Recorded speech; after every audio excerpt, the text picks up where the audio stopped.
روایت دیکھیں کہ دوسری روایت میں ہے کہ سکینہ بنت الحسین سلام من اللہ علیہما وآلہما، انہوں نے، روایت الانبیاء آپ نے سنا ہوگا نا، انہوں نے یزید سے کہا یا یزید رأیت البارحہ رؤیا، میں نے خواب میں دیکھا، اور خواب کافی لمبی ہے، اس خواب میں کچھ یہ جملے ہیں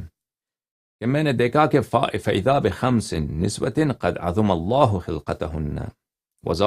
وزاد فی نورہن، میں نے خواب میں دیکھا، خواب کافی لمبی ہے، اس میں سے ایک فقرہ یہ ہے کہ میں نے 5 بیویوں کو دیکھا ہے، میں نے 5 خواتین کو دیکھا ہے کہ اللہ تعالیٰ نے ان کو، ان کی بہت، ان کی خلقت میں اللہ تعالیٰ نے عجیب نور ڈالا ہے، اور اس نور میں اللہ نے بڑی اضافہ کیا ہے۔ وَبَيْنَهُنَّ امْرَأَةٌ عَظِيمَةُ الْخَلْقَةِ، اور ان میں ایک خاتون ایسی تھیں جو ان سب میں سے عظیم تھیں، ان کا مقام، ان کا نور سب میں سے زیادہ۔ ناشرۃ شعرها، اور ان کے بال بکھرے ہوئے تھے، ان کے زلف پریشان تھے۔ وعلیہا ثیاب سود، ہاں، اور ان کے